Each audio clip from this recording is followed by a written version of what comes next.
yurtda obod qiladigan ishlar bor. Yurtni chiroyli qilib obod qiladigan ishlar. Mana alhamdulillah yurtlarimiz obod bo'libsiki, mahallalar chiroyli bo'lib, yashash tarzlarimizdan, sharoitlarimizdan oldingidan qulay bo'lib, yaxshi bo'lib boryapti. Ko'rinish ham chiroyli. Obodlantirish ishlari. Mana shularning hammasini tagida o'sha birdamlik, ahillik, maqsad to'g'ri tushunish, to'g'ri xulosa qilish, mana shu narsalar yotadi. Agar qayerda ahillik bo'lmasa, birdamlik bo'lmasa, albatta bir odam boshqa yoqqa tortib, o'sha joyda rivoj bo'lmaydi, ish bo'lmaydi. Buni hamma biladi. Oddiy bitta xonadonda ham ota bilan bolani fikri bir joydan chiqmasa ish bo'lmaydi, ish bo'lmaydi. Albatta ahillik nihoyatiga zarur.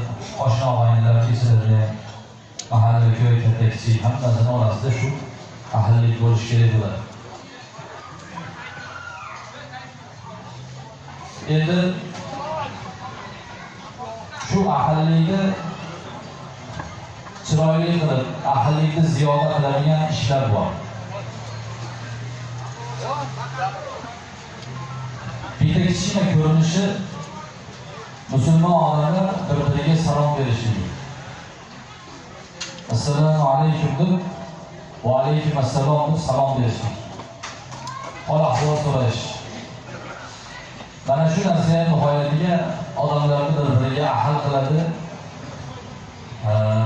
Qalblarda ulfat qiladi shu narsa. Bu hokazo endi qancha ishlar bor.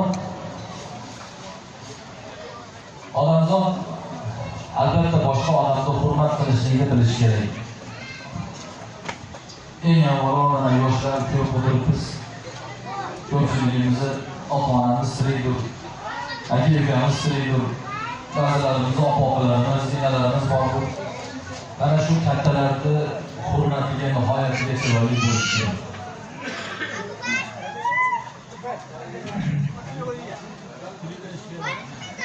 Hazrati shayxlar aytadilar,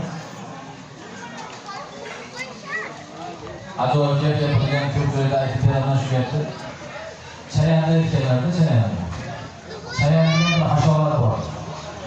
Zaharli hasharot. Shu dunyoga kelishda shuni aytadi. Dunyoga kelishda o'sha chayanda hasharot onasining qornini yorib o'sha qizi bilan. Nazarsiz bilan. Shu onasini yorib, onasini o'ldirib dunyoga kelgan. O'sha chayan. Shuni hayron bo'lib ustozidan so'radi.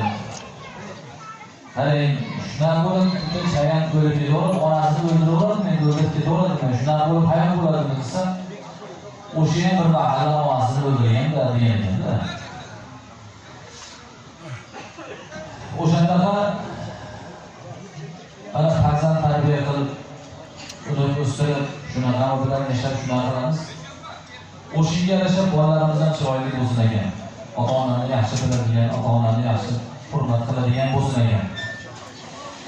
Ya'ni bolalar shuni hali qulog'imizga sirg'a qilib tanib olishimiz kerak ekanki, o'zimizni kelajakda bolalarimiz o'zimizga qanaqa muomala qilishligini xohlasak, ota-onamizga shunday muomala qilishligimiz kerak. O'sha tarbiya uydan boshlanib, ota-onani zo'r hurmat qiladigan odam qo'shnisini ham hurmat qiladi. Mahallada kattalarga ham hurmat qiladi. Ba'zi bir narsalarni eshitib bo'lsa, mahallaga ancha-muncha bosh-qosh bo'lib, mahallaning xoli karini shu hal qilib, mahallaning ishini hal qilib berayotgan odamlarni ba'zilar yomonlab yuradi. Mahallani chiroyli qilib, shu tashvish qilib